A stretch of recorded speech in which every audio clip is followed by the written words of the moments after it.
Hello. Quick one before we start our episode. Vets on Tour, Wanaka, New Zealand, 9 to 14th of August. If you've been feeling a bit meh, bored at work, uninspired, you need to come with us.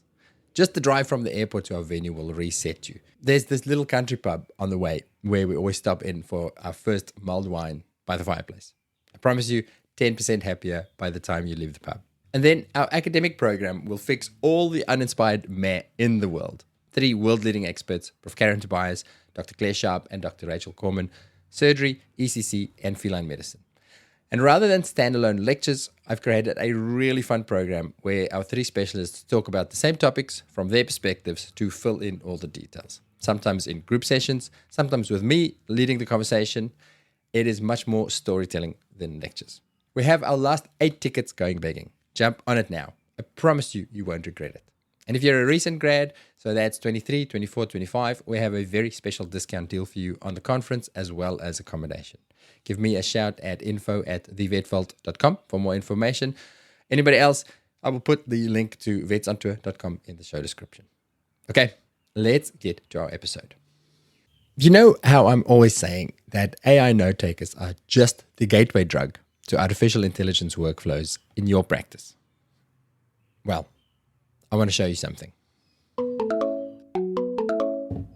Hello? Hi there, this is Heidi from Parkside Vet in Camberwell. Hi. I'm just giving you a ring about Billy, who came in for a checkup a few days ago. Am I speaking with her owner? Correct. That's me. So Billy's blood results have come back from the lab, and Dr. Sarah has had a look through them. Everything's mostly looking good, but there are a couple of things she'd like to go over with you in person. Nothing urgent at all. She just wants to bring Billy in for a quick consult so she can chat through the findings with you and make sure everything's on track. Would you like me to pop you in for a consult with Dr. Sarah? I can take down when suits you and the team will confirm the time. When would suit you best? Okay, how about next week sometimes? Which days do you have available? We can certainly look at next week. What day and time would be best for you? I've got Tuesday afternoon free. Lovely, I've popped that down. The team will give you a buzz to lock in the time. One thing, try to keep Billy off food for about 8 hours before, just in case Dr. Sarah wants to do any extra bloods on the day. And if anything comes up in the meantime, just give us a ring on 03-9882-4455. Thanks so much. Give Billy a pat from us. So, what just happened there? That was an AI agent, obviously. I think it did a pretty good job. Now, imagine offloading all of those phone calls that are meant to be quick, where you just want to discuss one thing, ask one simple question, easy stuff. But you know that once Mrs. Jones has you on the phone, you're not making it home to dinner on time. See, I told you that it's beyond the scribes where the real fun starts happening. I'm Hubert Hemstra, and you are listening to the Vet Vault Tech Series for Vets, where we explore the tools and workflows that will make our lives in VetMed better.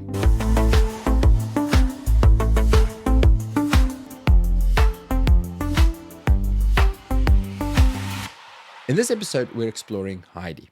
Many of our Australian listeners will already be familiar with Heidi as an AI note-taking scribe.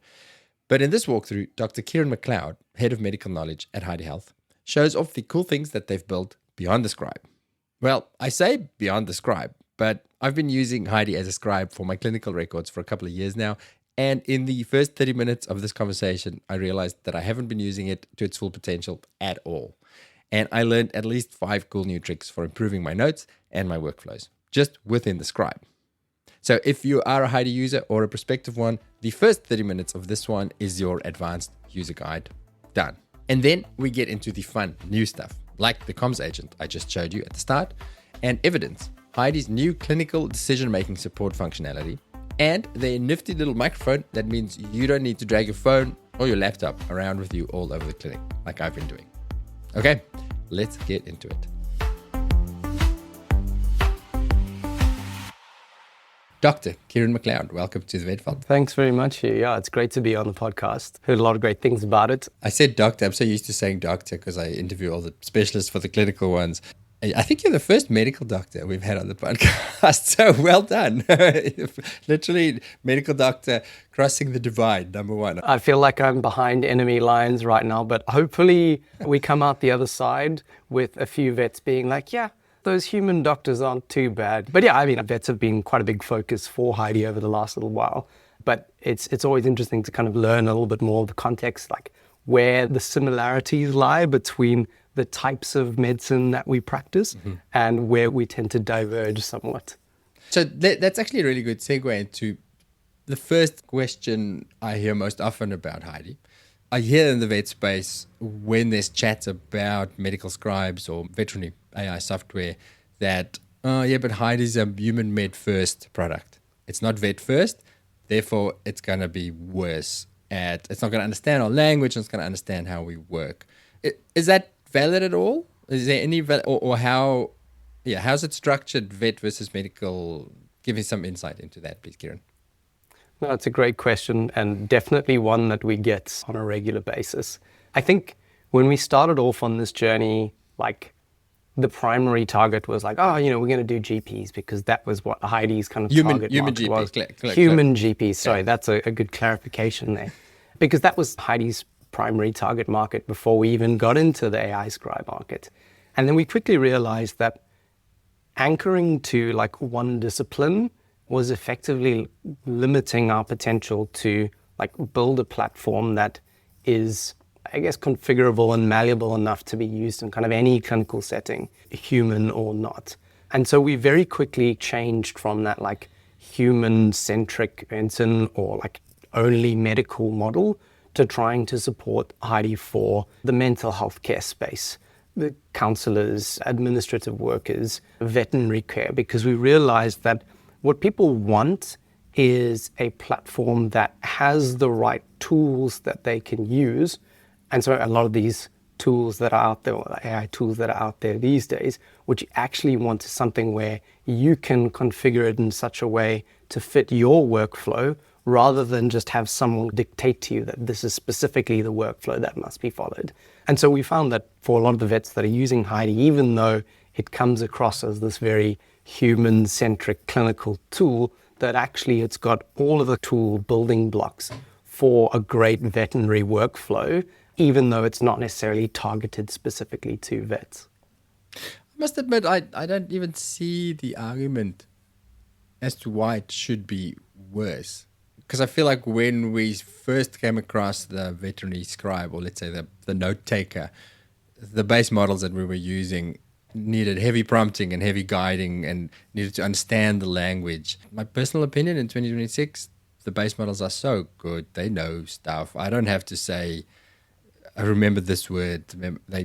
I know myself when I use GPT, Claude, anything for my podcasting work, it gets it and understands these terms. Is that accurate? I would absolutely agree with that. I mean, I think getting complex clinical terminology is a challenge regardless, particularly for some of those new medications that are coming off for block, like the biologics and stuff like that. But that challenge is felt across both human medicine and veterinary medicine as well.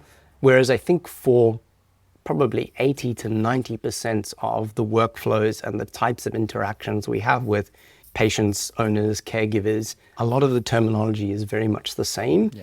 And ultimately, as long as the quality and accuracy of the note that's coming out the other side is to a standard that you think is acceptable to put into your own practice management system or electronic medical record, as well as like the communication that you can give back to owners or caregivers after that, then in my mind, that's meeting the standard that you want.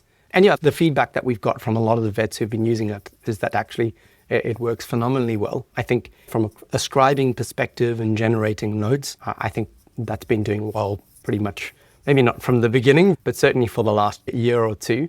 I just want to cover the note-taking part first, because that's, to me, it's the gateway drug into clinical practice. It's the obvious time saver. I hate doing notes. Everybody hates doing notes. Let's get a note taker. And then, 2-3 years ago, that was the big conversation. I personally feel like that's old news.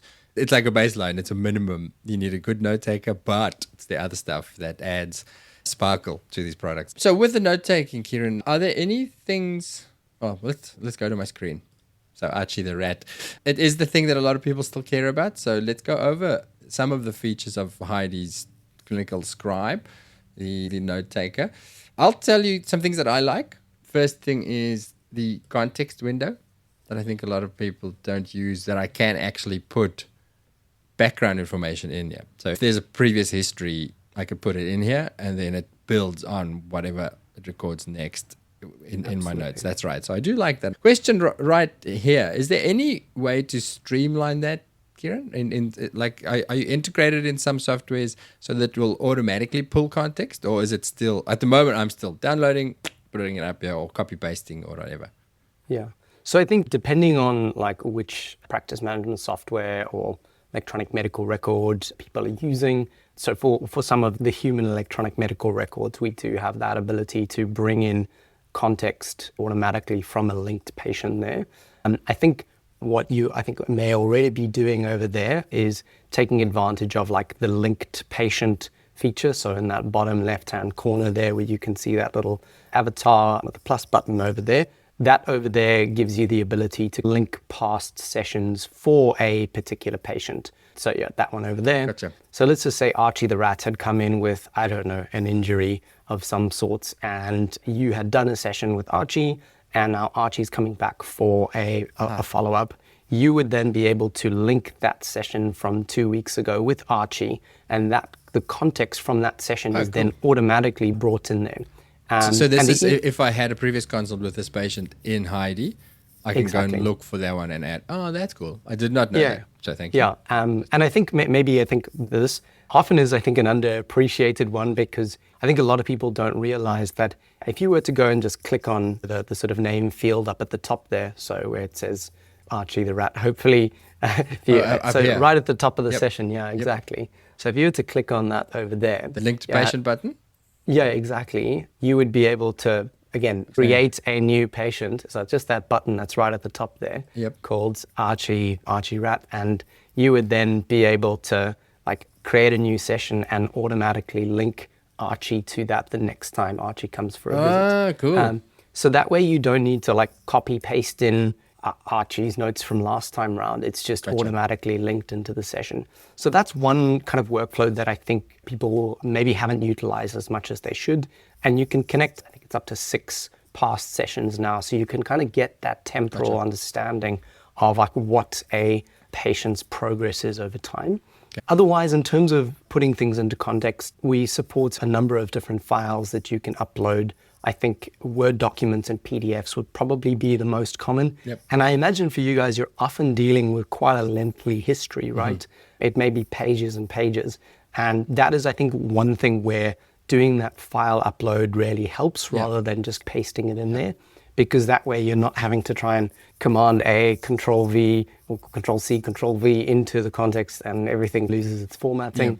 Uploading the file there is really just the easiest way to bring that information that's relevant to today's session into the context window, so that when you do have the conversation with the owner, the notes that come out have all of that historical context and can include that as part of like the past history. Quick question. So if let's say I see a dog that's been coming to me for 3 years for skin problems. I always go to skin because they always have mile-long histories because they're boomerang patients. If I download, on day one that I see Billy, I download all of his previous history into context, and then I create him as a new patient, as we just did up there.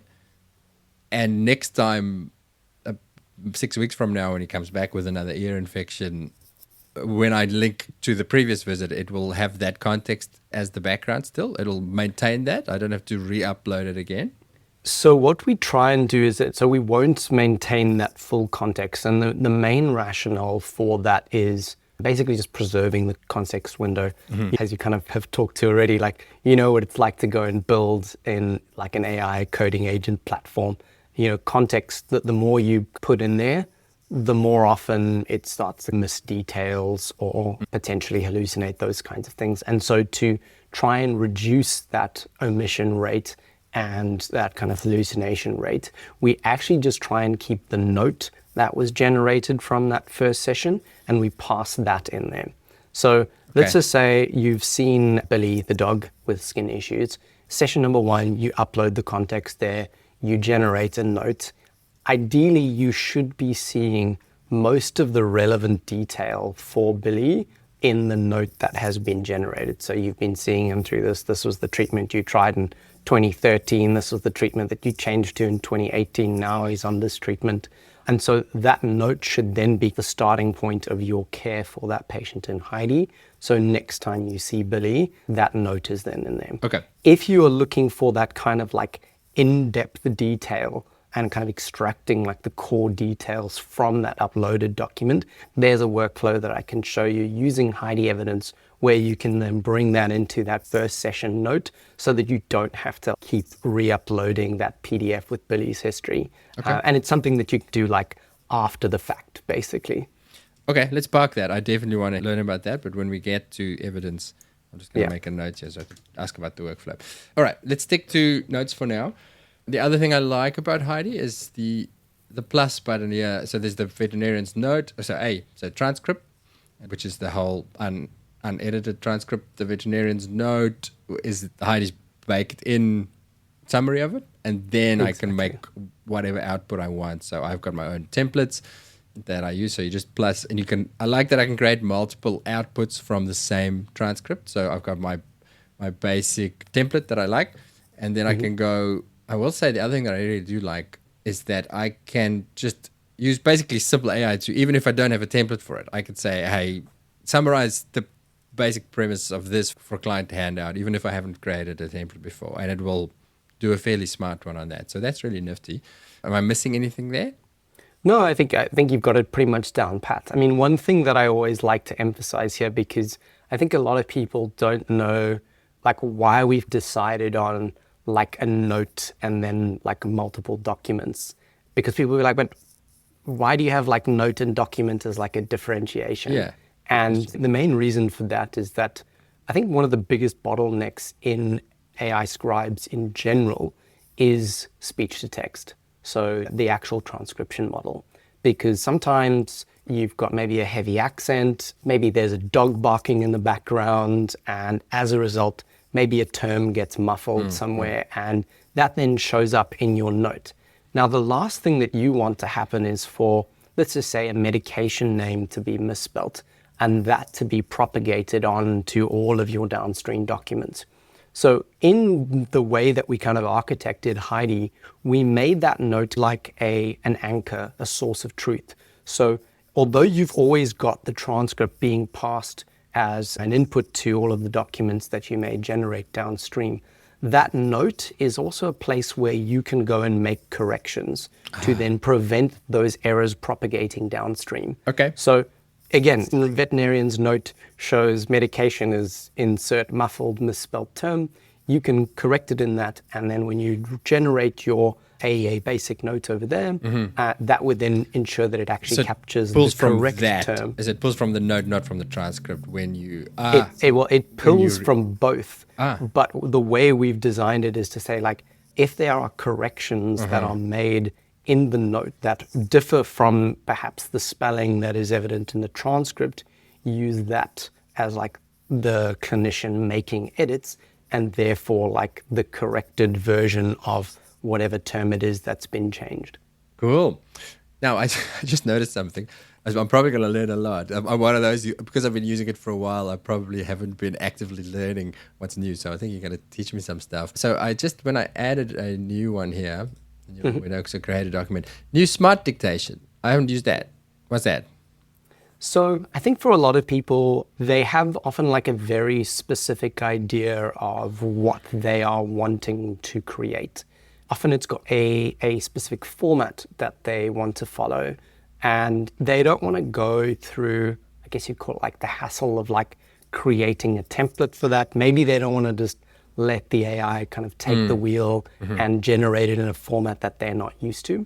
So the idea is that with Smart Dictate, it's similar to how you might dictate with kind of other tools where you might say, patient, Billy the dog, next paragraph, bullet point, atopic dermatitis, next line, medication.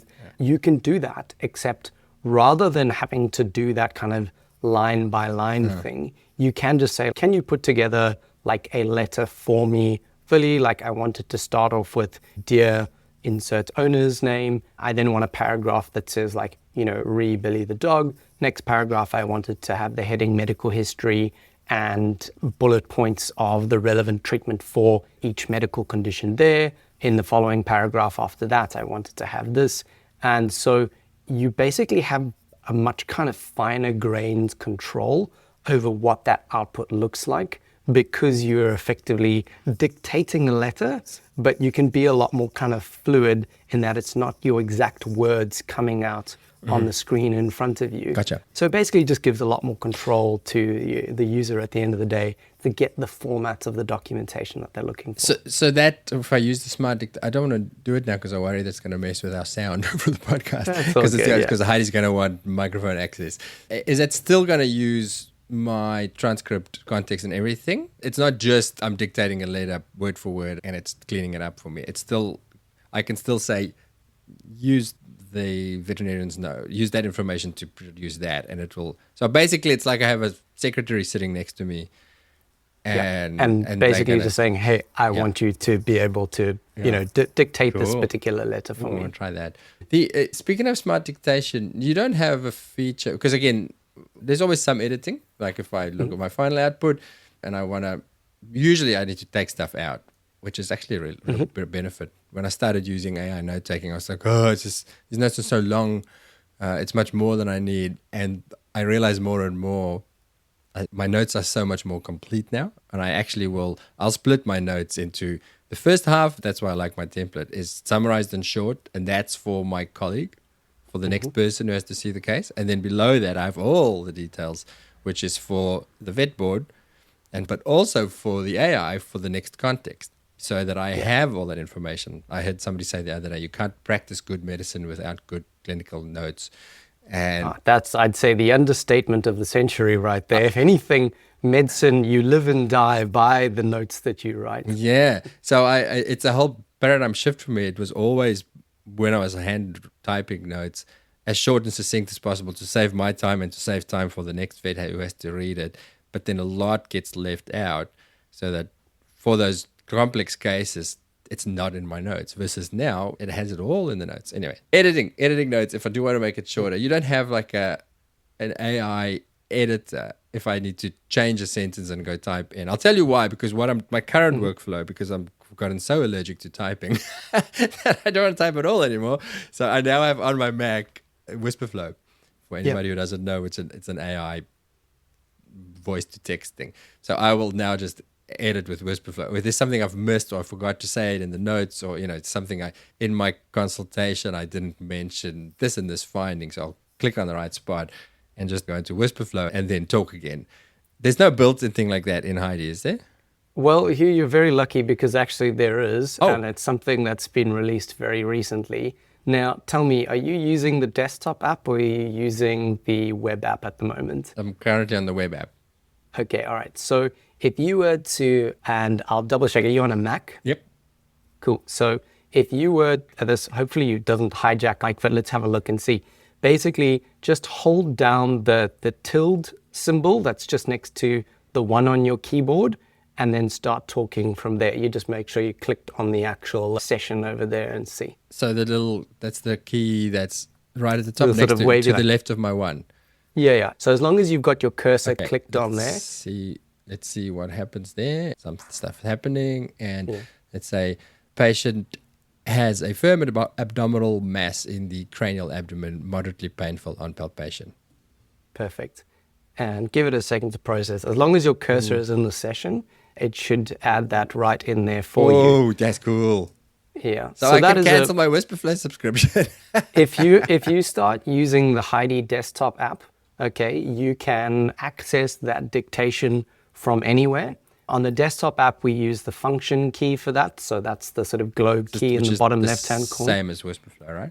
Yeah, exactly. And so what you can do is, as long as you've got the Heidi desktop app open on your computer and running, you can use it in exactly the same way as Whisperflow. So emails, anything else? Emails, anything. You want to fill in, your search box on the web. You want to just add something directly into the EHR. It's just hit the function key on your Mac and you can dictate straight away there. Let's just say, for example, you did that and actually you I don't know, you accidentally clicked out somewhere, you'll see in your left-hand menu bar in Heidi, just above where it says Hubert Heilstra, notifications help, you've then got dictation history. So if you click in there, you should be able to see, there we go. So then literally if you've dictated something, you clicked out of it, maybe you actually want to come back to it later, you can just go in there and copy the text that you've dictated straight away and copy it wherever you, or copy paste it wherever you want to. So yeah, so that is there, and I highly encourage people to use it because it is probably the easiest way to add additional information to your notes without having to like regenerate it. Yeah, really cool. I love that. Because you're right, exactly. And that is, I will say, one of the reasons I chose Heidi right at the beginning. And I think a lot of them have it now. Let's go back to my notes. Is the fact that I can resume the same visit. Initially, some of them, once the note was closed, it was closed. And this will, and just to recap the workflow for anybody who doesn't know. So I've got, let's say, why I would use this. I've done my consult, and I've seen the dog with an ear problem, and it listened and created the initial veterinarian's note for what I discussed with the client. Now I do an ear smear, and I go and look at cytology under the microscope, and then I would go back to my patient and resume, and I'll say 2+ malassezia, 3+ cockeye, left ear, right ear, and then it will update the veterinarian's note.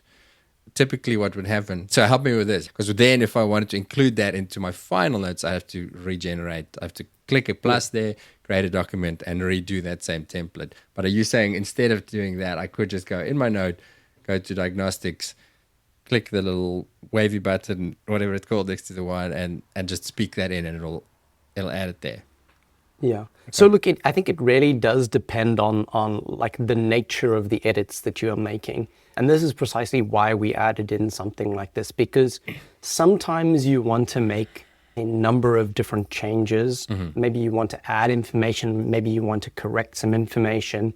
And in that scenario where you're trying to make multiple changes across multiple different sections, that probably makes more sense to just hit resume and then the stream of consciousness. This is what I want to change. I want to update the clinical examination, add this information in there. Under the full examination, change the eye finding to XYZ. In that scenario, it makes far more sense to click resume, because then the AI kind of knows, okay, these are all of the changes that you want to make. I'm going to now do that, regenerate the note for you. And then for your document over there, it's just a matter of clicking sync changes. And because you've now regenerated that note and it's corrected all of those things in the note, that will then propagate over to that document as well. So really it's, I think, a grand total of 3 button clicks. It's resume transcribing, stop transcribing. Once the note's generated, sync changes on your document, and then you are done. Whereas if you're looking for, I guess, something that's a little bit more of like a point change. So I, for example, just want to add that line about a tender abdomen, for example. In that situation, the easiest thing to probably do is just place your cursor where you know you want to make the change, hit the tilde button, and then dictate what you want to add in there, or function button if you're on the desktop app. And then that change is made, no need to regenerate anything. And as long as you are, so one of the things we've done for notes in particular is that we've set it up so that it will preserve edits across regenerations.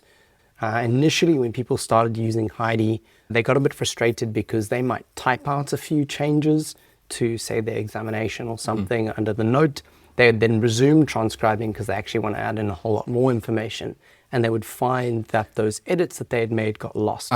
We've now set it up in such a way that if you make manual edits to your note and then resume transcribing, or change the template or change the level of detail, whatever it may be, we preserve those edits across regenerations so that any edits you do make to the note will come through as you regenerate again and again. That isn't yet available in the documents, but work in progress. We'll hopefully get it to you guys within the next couple of weeks or so. So just to clarify, is that if I make the changes here in veterinarian's note? Or, exactly. Or not in the... Not in documents at this stage. Okay, so what? I just want to actually check. I've never, the sync changes. Yeah. What does that do? So a lot of the time, people come and add information retrospectively. And that might be you resuming the transcript and adding a bunch of information there. Maybe you paste some new information into context. Maybe you make changes to your veterinarian note, for example.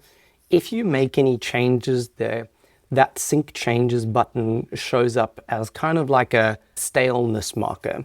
So, hey, you generated this document using a note that was different to the one that was used to generate this particular document. So in your case, you added a line about abdominal pain using dictate to your notes. Heidi's basically said, well, we know that you've now changed your note, which was used as an input to generate this document. It's stale. We probably need to regenerate this particular document so that it includes that updated information that you've added to the note, context, or the transcript.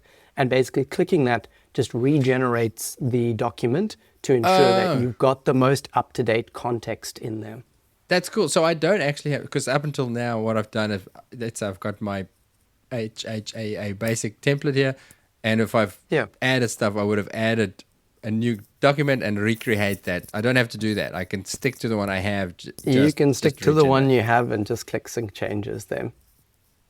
It's a good workflow thing. So any changes I make, if I type in stuff or add stuff, go do it here at the veterinarian's note, not in the actual output, not in the document. Yeah. Okay, cool. I mean, as I said, I'm hoping that we'll be able to kind of ship those edits within documents in the next little while. But we do really want to kind of emphasize the fact that veterinarian's notes, or whatever your default template is for generating a note, is treated as your source of truth. Gotcha. So if you are wanting to ensure, like, let's just say you do, so you've got your like HHAA basic document that you're generating, but you may also be generating a letter for your clients, for example. Maybe you're generating some form of request. Hey, can we send Billy the dog for an ultrasound? And if the core information is all sitting in that note as the anchor, like the cornerstone of your session, then any time that you change relevant information in there, you can then propagate that easily to all of the documents that you've made without having the sort of faff of like, okay, I've corrected the one document, now like I want to do it there.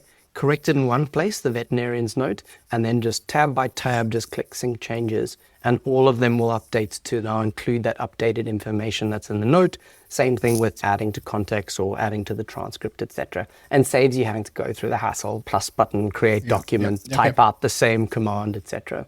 Nice. That's really cool. Thank you. Is there anything I'm missing around scribing that's cool or unique? Again, there's lots of products out there. People ask, which one should I use? And when it comes to scribing, I always go, they all scribe. They all make you notes. Is there anything else that you think differentiates Heidi that makes it cooler? I mean, look, I think there are a ton of cool things that differentiate Heidi, but I am deeply biased in this. So I think one thing is tasks. So again, in that bottom right-hand corner over there, you would see 0 out of 8 tasks. And some people, I think, get a lot of value out of this in that, particularly in consults where we are talking with clients, owners, and we are promising to do things for them. You know, I'm going to send you a letter explaining about Billy the dog's skin condition. I'm going to send off a referral letter to the ultrasonographer to do an abdominal ultrasound. That's quite a nice little like checklist of things to do. In the left-hand sidebar, you'll see tasks as like an option over there, which sits just below Scribe and Evidence over there. That is effectively like an aggregated task list of all of the tasks that have been accumulated over all of your different sessions. And so we basically archive them automatically after 30 days. But the idea is that like you can use that as just like a quick sense check of like, I said I would do this. Did I actually do it or not? And that way you've just got like a mental checklist going on where you can be like, right, I've done all of the things that I said I would do for this patient. Or if you are looking at that and you think actually that one task is not necessary, you can just click those 3 little dots in the top right-hand corner and dismiss it, delete the task, for example. If, for example, so that's a nice one to demonstrate there.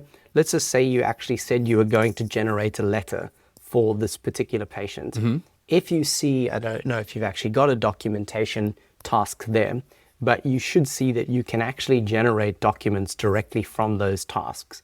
So yeah, let's change that to a document task. For example, you see that little button over there? Yeah, if you click that over there, it will actually draft that letter for you or that piece of text for you. And so rather than you having to go and type out like, hello, please create a document about XYZ, it's just a single button click where you can then have that drafted for you. Wow. So that's kind of the direction that we're trying to move in now, where we're sort of anticipating the actions that you want to take in Heidi. So you see it as a task list. You're like, oh yes, I know I need to do that. Boom, let's click that one, go generate that document for me, come back to it later, print it out for the owners, send it off in an email to them. That's really cool. Underutilized. I've noticed it. I do use it, but I didn't know about the task list that you can actually go. So it's really good when you're having a break or end of the day wrap up, just to go through and say, oh shit, yeah, I promised that owner I was going to send an email about whatever. Exactly. Very nice. We've come a long way. I used to write shit on my hands. By the end of the workday, my hand would be covered in little marker notes.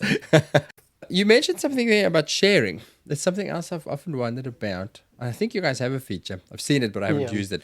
So this is my own little kingdom, and it's notes for Hubert about Hubert's patients. But team collaboration. So, for example, that task list, is there a way, because let's say I've done a couple of order things, then we need to order new, name your medication. Or, yes, Archie the rat needs blood tests. Luckily not, he didn't. But is there a way that my nursing staff can see the same or some of the stuff? And in the same vein, collaborate on the same patient. So I often envisage a workflow where, let's say I'm in a busy emergency hospital, patient comes in, nurse does a triage, and there's an initial note, and then it comes to me, and I want to add to that note. Is that possible? So yeah, I'm going to say partially. The first part, in terms of like a shared task list, that is still a work in progress and something that's actively being worked on at the moment. Okay. The ability to share a session with another user and that's part of your team is possible. Okay. And so you see it might be not quite the same for you, because I think we have slightly different buttons, but just next to that create button, there's like a share button over there. Now, you might not necessarily have it enabled if you don't have a team. Yep. So it might just have like PDF, email, whatever that comes up. But if you had team members, you would be able to click that button and share it with Jane Smith, receptionist, Joe Bloggs, nurse, and they would then be able to have access to that session. They would be able to create documents within that session. So let's just say, for example, based on session with Archie the rat, you wanted to ask the receptionist to give an overview of the different treatment options that were discussed and pass it on to the owner. They would be able to do that, but they wouldn't be able to resume recording, transcribing, and add information in there. So it stays your session. You just have the ability to make those downstream artifacts from it. But yeah, when we initially embarked on this journey, like we did think we were wanting to target like almost mom and pop, whether it's GP vets, individual clinicians, and kind of small teams. And as we've grown, we've realized that the need to have this kind of shared mental model and like workspace for a particular patient is becoming increasingly important, because if you don't have that context that everyone is working off, information just remains in silos. And so what the team have been working towards is getting, I guess you could call it like multiplayer up and running, where it's not just a matter of, oh, you can read this, but you can actually collaborate on the same patient, and multiple people can go and pull relevant context for their own session. So maybe the nurse does an initial triage note, that's their own session, that gets shared and linked to your session when you see the patient, which is your own separate session, but it pulls in context from the nurse's note. That then gets passed to maybe a physio who then wants to go and do an assessment of that patient. They want the relevant context for the patient's history, what's been done up until now, but they still want their note to be physiocentric, for example. So that's something that's pretty exciting that will hopefully be coming out in, call it, the next month or two. Okay, so currently not an option, but it's coming. Oh yeah, so Super useful. session sharing, currently an option, and you Yep. can collaborate on that. Yep. But we really want to build that out to be a lot more kind of functional, especially when it comes to like shared task management. Just with that share. So can I just, let's say I've made my client discharge form. Can I just email directly from here? Yeah, So you I can. put any email and that just goes. Yeah. And so even so doing that will share the whole session, right? So again, if you're wanting someone to collaborate on, Okay. if you're just wanting to send, for example, the like that note over there. Yep. So if you exit that, just those 3 little dots that are next to fast over there, Yep. you can click that over there and you can print, export as PDF, etc. And yeah, there are a couple of other options that are coming in the near future. I've got them in my interface, but they won't be there yet. Awesome. All right. Is that us for the Scribe? I can't believe we talked for 50 minutes on the Scribe. I thought we were going to whiz to the Scribe and get to the new shiny things. Look, I think the beautiful thing about this is that like a lot of people have seen scribes in this kind of like a very simplistic manner where you think all it is it's capturing a transcript between yourself, patient, caregiver, owner, and then generating a note for you. But the reality is that it is so much more than that. Okay. Let's quickly chat about the comms button, something I've not used before. I'm aware that some of the others that we've reviewed, you can make phone calls through the platform. Is that the same thing? Exactly. And it's not just limited to phone calls. So basically a problem that we sort of identified was particularly for like smaller clinics, the mom and pop vets, an individual vet who's just running their own practice, that they need to have someone kind of manning the front desk. And that person probably does a million different roles. And often the phone is one of the biggest disruptors of just their own workflow. Yep. And typically, a lot of the phone calls that come into a practice, maybe 80% of them, would be about pretty much the same things. It's, are you open? What time do you open? What is Dr. So-and-so available? Is there an appointment for today? And do you offer these services? And most of those things is probably information that's already available on your website and may already be available to like book online for an appointment, right? Okay. And the idea with comms was, can we help automate the like busy work that makes up the bulk of those phone calls, like information about the practice, booking appointments, and package it into an AI voice agent that can have a very natural conversation with you and book that appointment in or answer your question. And then if the problem has not been resolved, be able to hand you over to a human that is sitting at the front desk to help. Effectively, it is kind of revolutionizing the kind of press 1 to speak to pharmacy, press 2 to speak to front desk, etc. And that way you can cut down the volume of phone calls that are interrupting kind of your front of house staff and give them the opportunity to focus a lot more on kind of that meaningful work that happens beyond just answering phone calls. And as I said, it's not just phone calls, it's also adding a chatbot to your website. So let's just say you've got your own website where maybe you've got information about your clinic, or you've got maybe a place where you can go into bookings. That is the kind of thing where you can just put a little chatbot that sits in the bottom right-hand corner of your website where anyone can just, chat and say, hey, can you tell me about, what time your clinic opens, what time it closes, what services do you offer? Can you book an appointment for me? And it's the same engine behind the scenes. So it can still take all of the same actions, like book an appointment if it's linked up. And it just gives, I guess, multiple channels where users can interact with you and find out information about your practice without a human needing to be in the loop for that. And I think depending on what sort of person you are, maybe you lean more towards phone calls for something, maybe you lean more towards just like interacting with a chatbot on a website to find information. We basically want to open that up to people. So that's very much like inbound, I suppose. Yep. The outbound is, I think, the kind of exciting thing for clinicians, because what you can do with Heidi Comms is basically dispatch an agent to go and make a phone call to an owner, a client, and give the agent a goal. So let's just say we've got Shane, poor Billy the dog. He's been having a tough time lately, and we've just changed him over to Apoquel. And I'm just wanting to find out 1 week in, how is Billy handling his new Apoquel prescription? Is he experiencing any side effects, like any issues with GI upset, that kind of thing? I can settle for Heidi Comms agent to go and make a phone call or text an owner to say, hey, we've got a couple of questions that we'd like to ask you about Billy. When is a convenient time to call?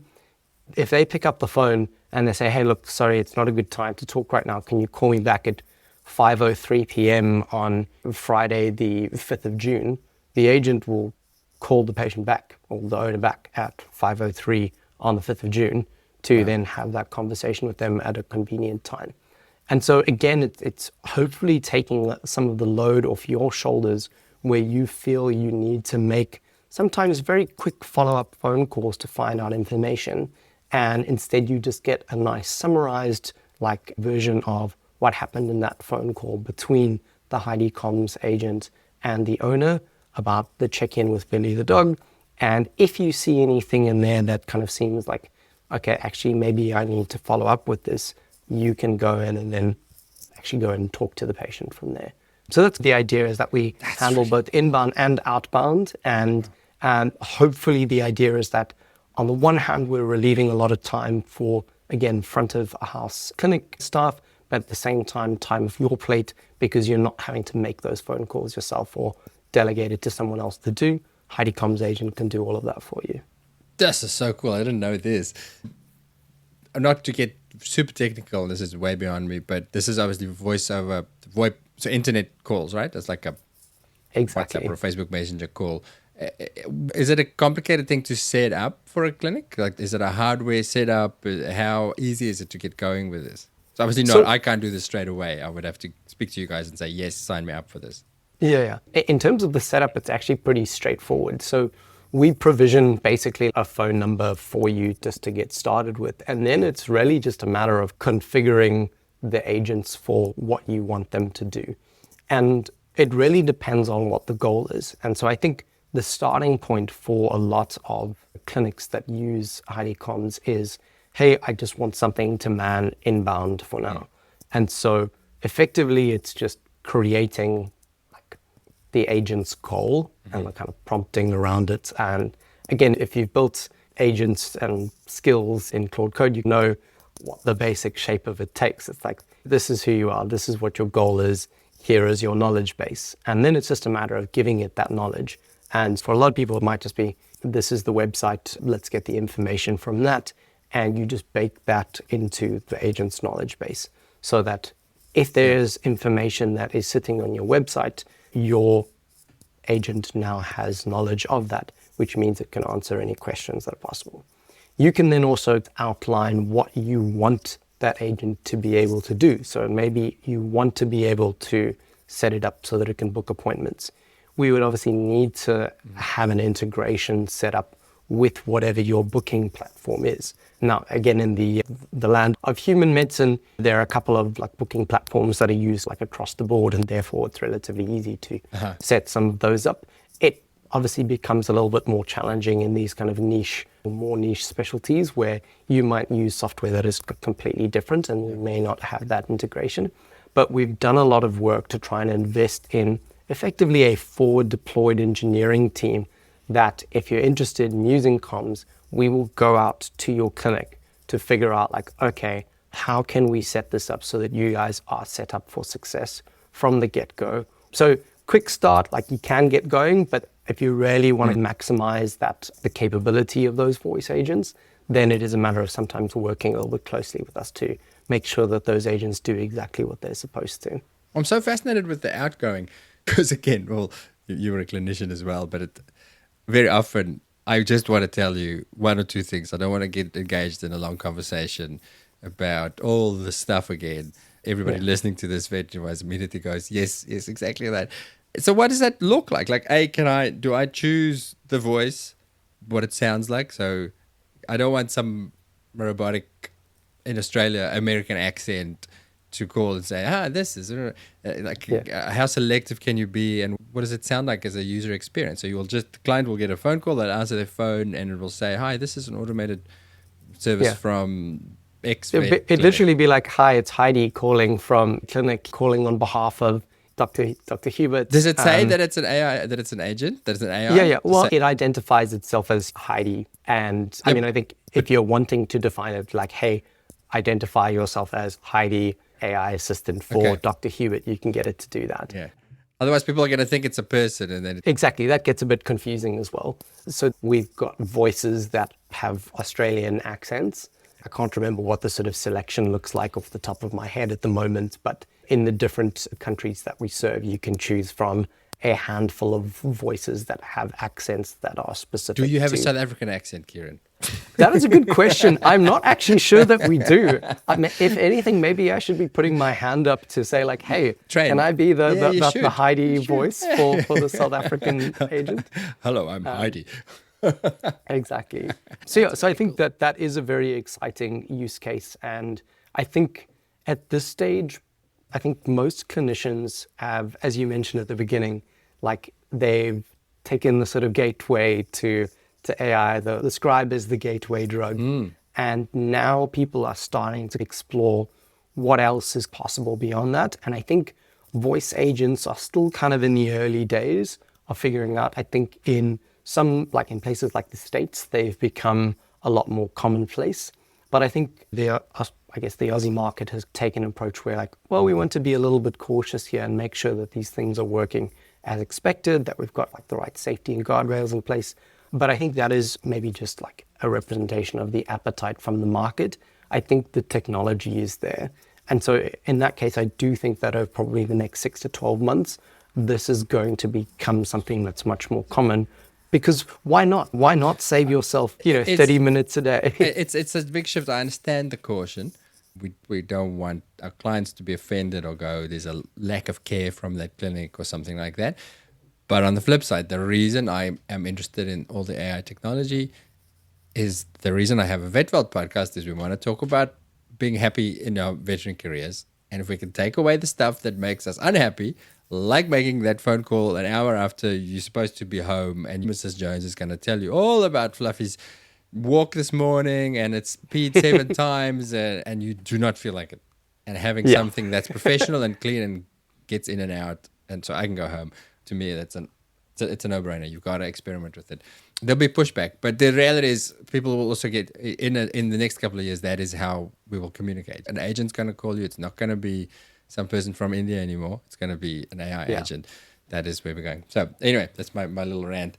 So Comms, I assume extra thing, right? That's not built into your subscription. The clinic's going to pay extra for Comms. Yeah. So it is something extra that we built in there. I don't have the pricing off the top of my head. For large groups, sort of enterprises that want to use Heidi, we would potentially bake it into an agreement.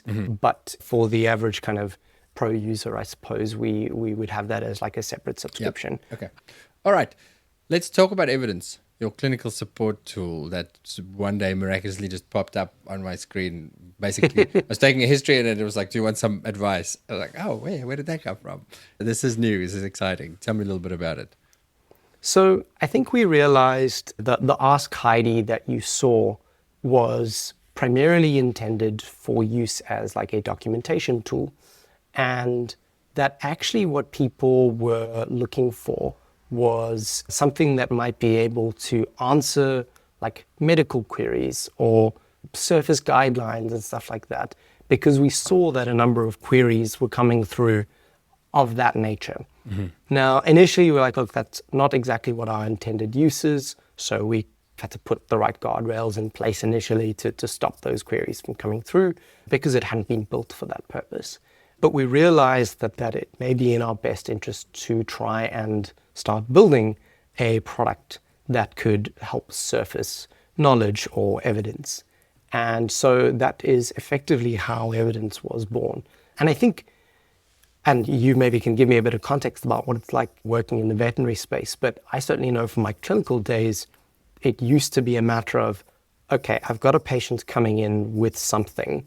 If it's not something that I'm dealing with on a semi-regular basis, or there is a level of complexity in there, I probably need to go and consult a guideline or two to try and figure out what the right thing is. And maybe it is the South African Society guidelines or it's the European guidelines. Then it might be, okay, we're going to use this medication, but actually I need to go and look at VIMs. And so we've gone from like, okay, I've got to fish out this book and flick through pages to, okay, I'm opening up multiple tabs on my browser on my phone. And then from there we sort of realized, look, people are already starting to use ChatGPT and Claude for this purpose. Why can't we basically build the same thing but with a medical foundation and with a harness that is a little bit more appetizing to a clinician that wants to know that they can get kind of source control there and that the information that's being pulled in as sources is like verified, trusted information. And so effectively the approach that we took was, right, we want to be able to pull information from a set of like partners that we have agreements with where we can access like a database that they have via API to pull in relevant information. And if I'm looking for something that's probably like a gold standard of care, I'm probably going to find that information there. So being able to effectively whitelist and like select your sources to say, this is what I want to use. Then above that, we knew that a lot of clinics, hospitals, institutions would have a set of existing guidelines, procedures for how they do things, and that people would want to be able to upload that as like a knowledge base that can be, again, queried with natural language. So can we basically build a way to upload that documentation, put it into folders within Heidi, and use that as sources so that if I have a question about how, AA manages tick paralysis. Diabetic ketoacidosis. You can go and say like, what are AA's guidelines for DKA, and it can surface that information to you. And then kind of as a final fallback, like if there's no information in those like cited, those selected sources or uploaded documents, go to, again, the World Wide Web and choose from effectively a list of, I think it's up to maybe 4,000 sources now, where we've said like, this is a trusted domain to pull information from. Like, go and find information from various veterinary journals that might be able to answer your question. And that is basically how evidence was built, is can we give people access to a natural language engine that can pull information from relevant sources that I trust to answer questions so that I can feel confident that talking to this side panel in Heidi is exactly the same as flicking through the 5-minute consult or opening 5 million tabs on your browser. So much better though, because to get a 5-minute consult is limited to one page. So this I'm really interested in. I do want to get a bit technical. I've been a bit obsessed with this because I am one of those vets who very early on started using ChatGPT to help me in clinical decision making, understanding limitations, trust, hallucinations, all that sort of stuff. At least for fast information finding, and specifically if it was a verifiable source. So I want to see, where did you get this from? Is this from the Naturopath Weekly newsletter, or is it from a publication by the Royal Veterinary College? Or a consensus statement? So to me, it's such an important part of practice. And again, coming back to the veterinary wellness thing, I realize more and more, specifically as a continuing education provider, that a lot of this work stress is being worried that I've missed something.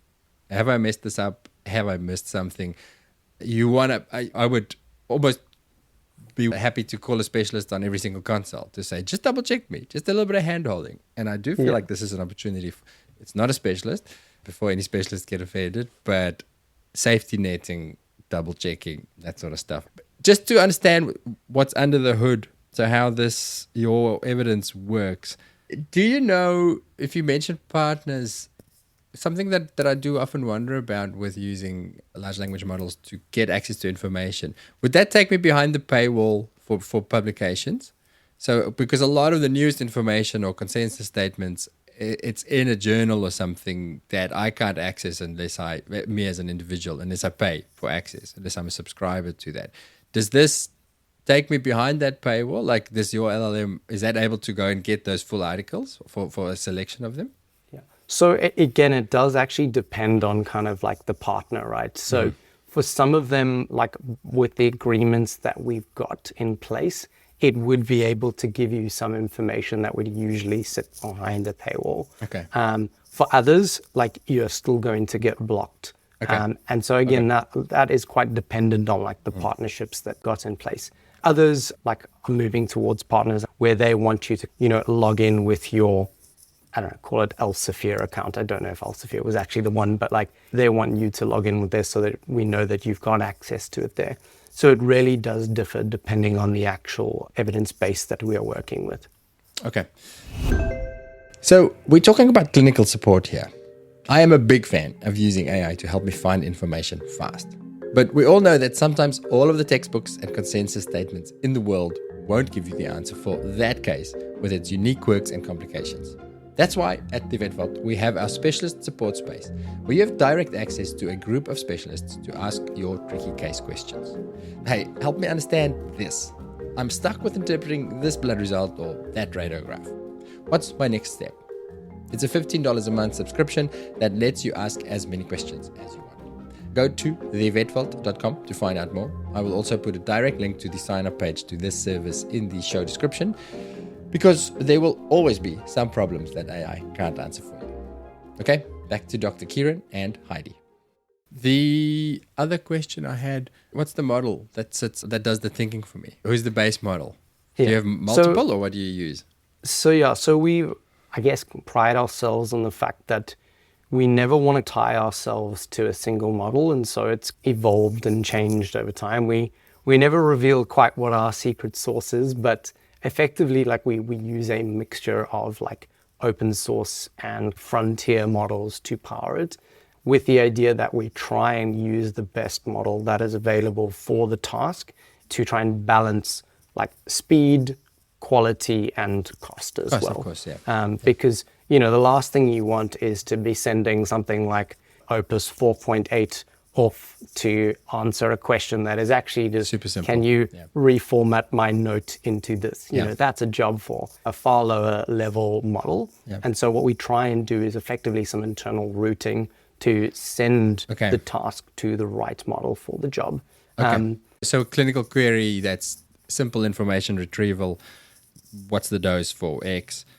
That might select a lighter model, faster, lighter, cheaper model versus can you help me? Well, this is the question. Can I use this evidence for reasoning as well? Because that's something I'm noticing. There's a big difference with large language models between information retrieval and summarizing, easy, reliable, and you can check it, versus can you help me think through this complicated case? My patient has Cushing's disease and pancreatitis, and I think possibly diabetes, and that's a whole different ballgame.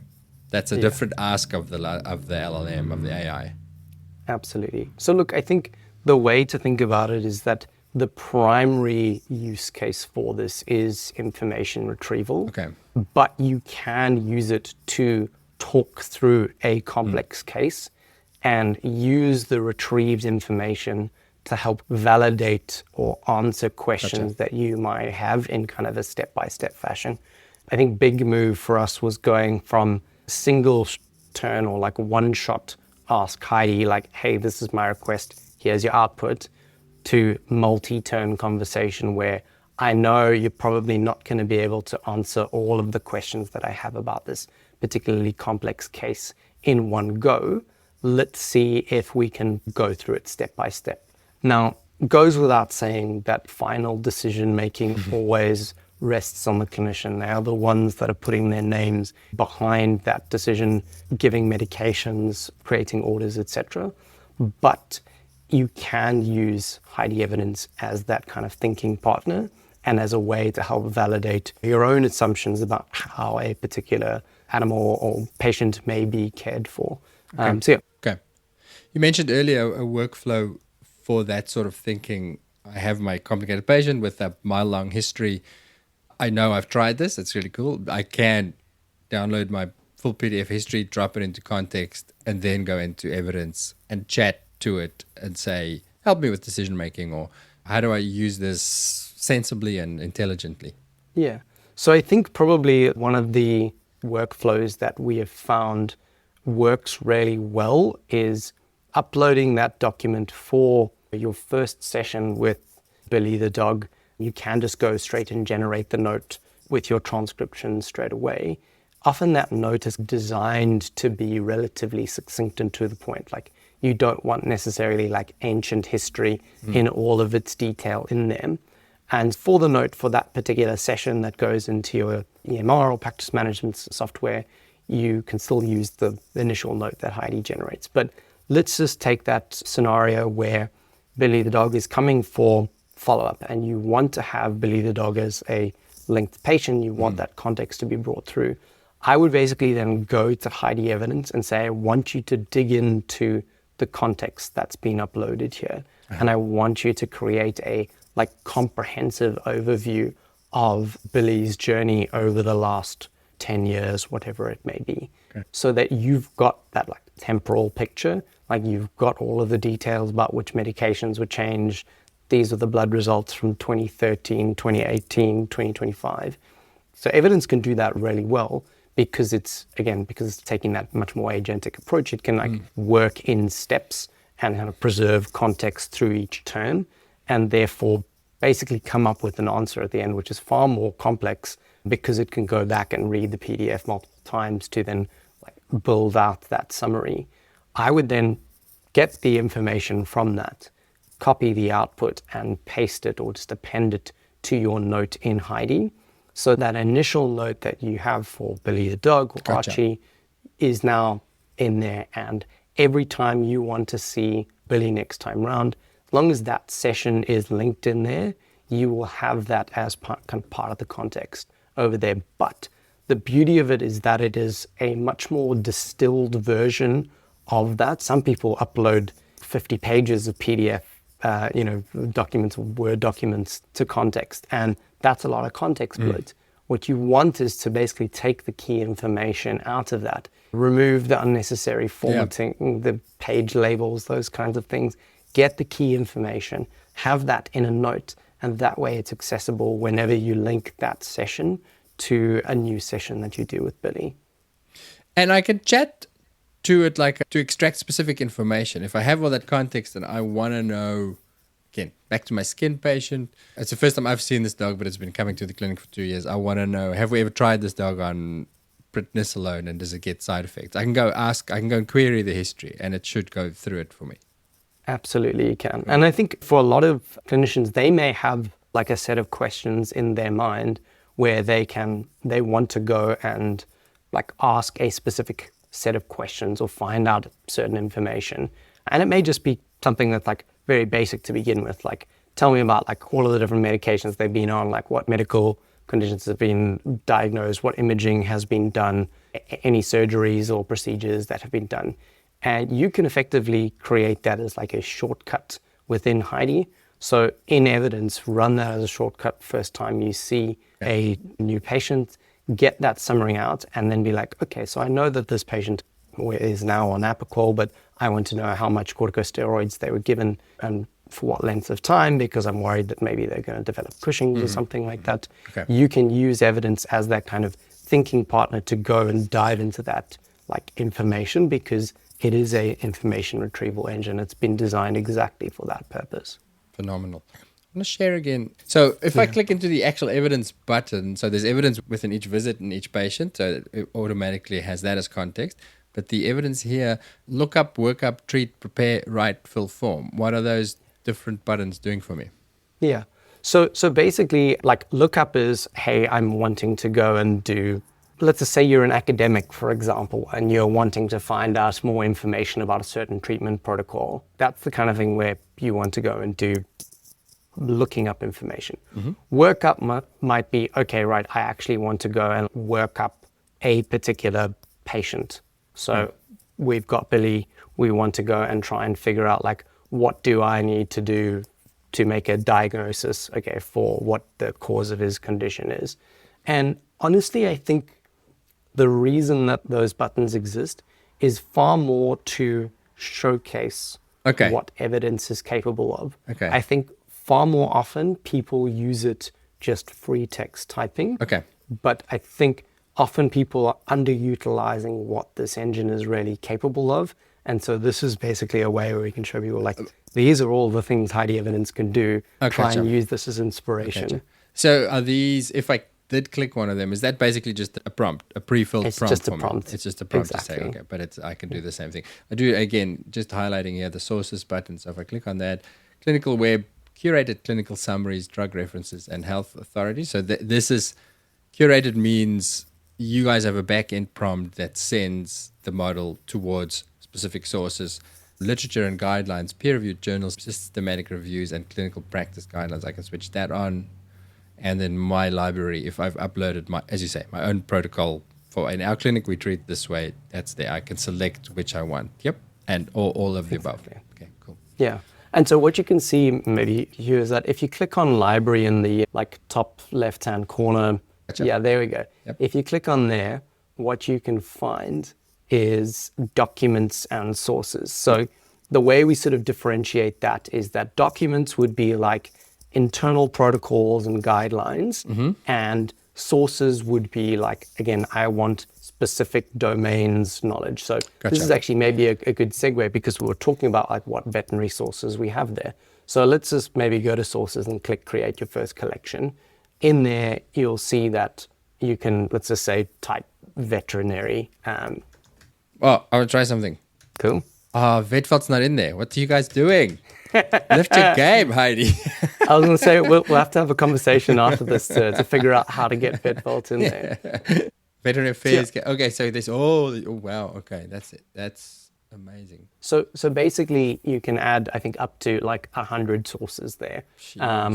And the idea is that like we've obviously got a ton in there. Not all of those are going to be appropriate. So, for example, there's a few from like the UK there, but there are some from Unimelb, .edu.au. Like those are the kind of things where like, okay, I want to create a collection for myself that is Australian-centric sources, veterinary sources, and you could do that. But maybe that's just one source that you want to have when you're actually seeing patients and you want information that's relevant to how we treat things here.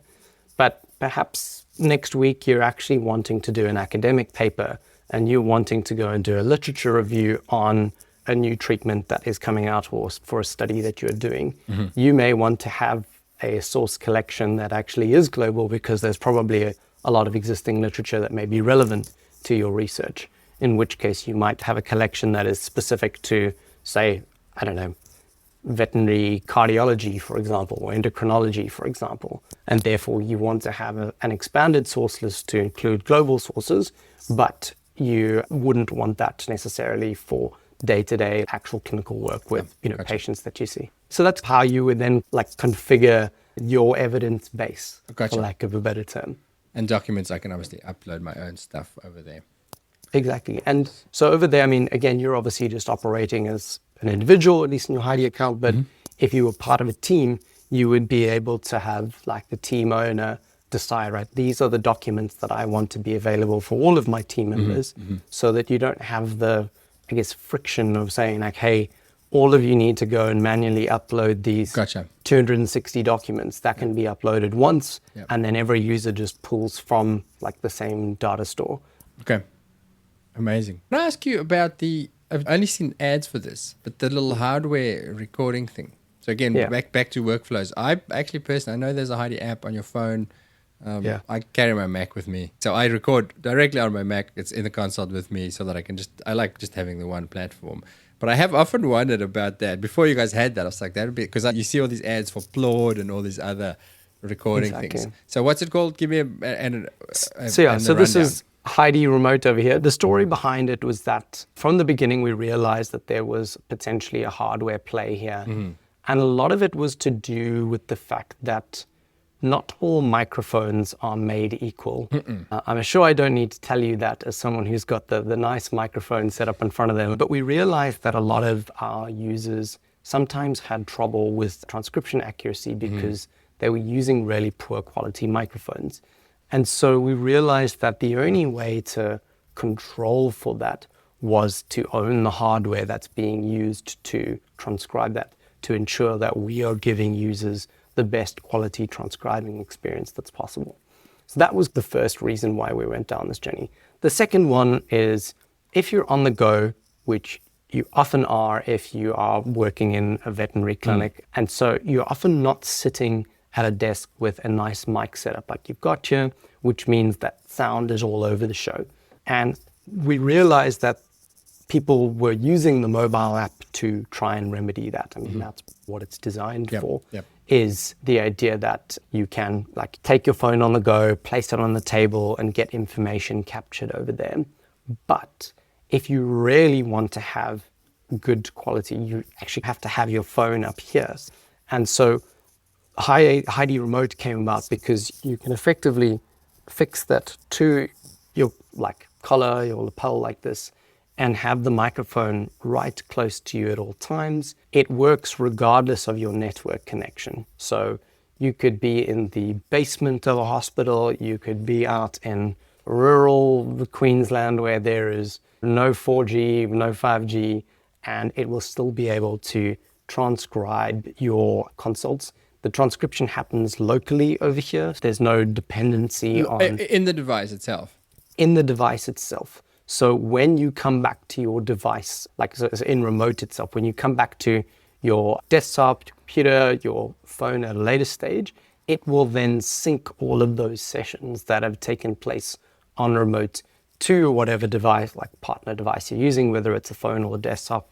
At that point, that's when it will actually do the like note generation step, because the size of the model that's required to do the transcription on device is small enough that it can be done on this. But for something as powerful as like trying to take 50 pages of context and a transcript and a template and all sorts of things, you need to have like proper frontier models to do that, or like LLMs, and you can't really fit good LLMs on a device this size. So how does it talk to your laptop or wherever you're doing the big work? Yeah. So basically, when you get your Heidi Remote, it's pretty much just a matter of like turning it on. I'll see if I can maybe show you here on screen. So on there, basically at the top, you'll have like Heidi Remote over here. I'm going to just turn this off and turn it on again and click reconnect. And the idea is that like at the top over here, it will like start saying that it's establishing connection or reconnecting over there. And at that point, it will basically be paired with your mobile app. I think we've got the same coming for the desktop app as well. And the idea is that like once that like Bluetooth connection is established, like that device is then linked to your mobile app, for example. Okay. And then from there, it's literally just a matter of like click a button and it will like start recording. So it will turn red over there. If I want to pause, I can just press that and it should go orange, which then means that it's paused. Cool, I continue resuming and then we continue our conversation from there. And then when I'm ready to finish the consult, then it's just a matter of like pressing and holding. And it turns back to my one's blue because it's an old one, but the new ones are white. And that will then be that we've then captured that a little bit and goes to your device after that. So that is the idea. And it does mean that you can effectively go and do your whole day of work on the go. You do not need to have your phone with you. It will work without your phone being there to capture all of those transcripts. And then once you are ready to go and generate all of those notes, you just come back to your device, it'll sync up, all of your sessions will appear there, and then you'll be able to go and look through that session at a later stage and change the template or create your documents and those So kinds just of to things. understand, so let's say I'm going hands-free now. I've got my thingy attached to my collar. So every time I start a new recording, it's going to save that as a new patient, basically. A new session, A new session. And then once I connect to my phone on Bluetooth, it's going to create all these sessions. And then I'll go in there and give them a name. So is it a good idea then to start saying, about to go and consult with Billy? And just so that it tags it, it'll give it a name in my Billy surname, Exactly. Billy Himstra. Yeah. That's really cool. So it's not yet. I have this vision of one day that I'll get to work, I'll get ready, go have my coffee, hit record, and that's it for the day. And I walk around and obviously being aware of it, say, about to see Billy Himstra doing this and this and this, and it'll just sort it out and put it in its right place. And at the end of the day, I stop recording and everything's done for me. We're not there yet, Kieran. We still have to be not still there pushing yet, a few buttons. But a work in progress. I think the idea is that there's so much context that you want to be able to bring into the session beyond just the transcript. And some of it may be linking to a particular patient. It may be adding information like their past history or something like that. And I think we are moving towards a world where, like right now, it's unidirectional. Sound is coming in and all we're using this for is for capturing the actual transcript. But much like the move to where we are with evidence, we're now moving to a stage where actually what we want to do is start baking in these kind of, I guess, more like agentic powers into it. So that if I say, can you link this to patient Billy the dog, it can do that linking, and then it can be, okay, let's start transcribing. And so rather than you having to fiddle around with buttons to start and stop sessions, you can have something where it's like, okay, I turn it on to start the day, and I say, right, first patient is Billy, I want to connect to this. It goes and it does it for you. You start transcribing. You say, okay, I'm ready to stop transcribing, like generate my note for me. You use the standard template that you've got, or you say change to this template. But I think we're still a little bit of time off before we get to that point. I'm looking forward to it when it does eventually arrive. Cool. I have one last question. Integration, you said in the human world, that's API integration, direct, read and write, that sort of stuff. Are there any veterinary softwares that you guys are integrated with? So I think two that I can speak to that have come up in the last little while. So one is ezyVet. Oh. The other one is Covetrus. Covetrus, okay. And so that I think is one of our biggest steps in the direction of like focusing on the veterinary sector. Yep. Because I do think that going back to that statement that you made at the beginning, there are a lot of like competitors out there that are specifically focused in the veterinary space. And we want to be able to show people that yes, those tools exist and they might be built specifically for that, but they may not have quite the same breadth of capability when it comes to tasks, comms, evidence, hardware devices like this. Yep. And we want to reassure our veterinary users that actually Heidi's got more than enough like capability and partnerships with the right people that you can still use Heidi to drive your daily workflow. Yep. While still being able to take advantage of the software and resources that tools like ezyVet or Covetrus might offer, so that you can take care of those parts of the workflow that require those tools. So we really do think that you look at us and you think, these guys are doing human medicine only. Like, no, vets is very much a focus for us. We are there to assist vets in their workflow, and we know that there's a lot of potential to build out Heidi's feature set to cater to those like veterinary specific workflows as well.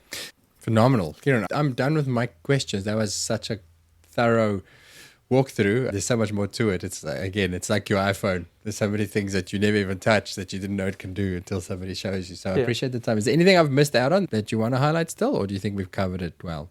Look, I think we've highlighted a lot of the tools, and honestly, one of the things that makes me enjoy these interactions so much is that like no two clinicians use Heidi in exactly the same way. Like not everyone knows about every single feature, and honestly, not every single feature is going to be relevant to every single user either.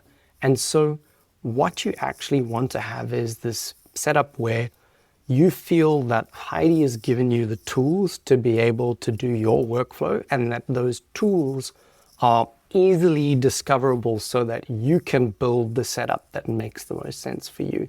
And I hope that in our discussion today that you've hopefully benefited yourself from this. But for anyone who's watching, who's using Heidi or is curious about using Heidi or an AI Scribe and the various other products that we've got, that they see the potential. So yeah, been great chatting to you, Hugh. Thank you so much for having me on.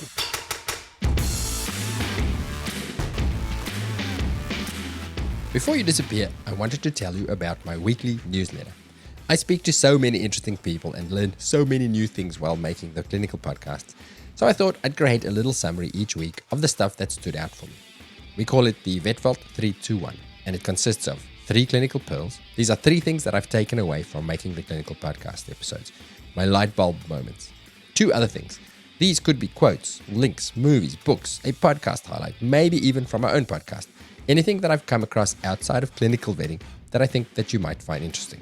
And then 1 thing to think about, which is usually something that I'm pondering this week and that I'd like you to ponder with me. If you'd like to get these in your inbox each week, then follow the newsletter link in the show description wherever you're listening. It's free, and I'd like to think it's useful. Okay, we'll see you next time.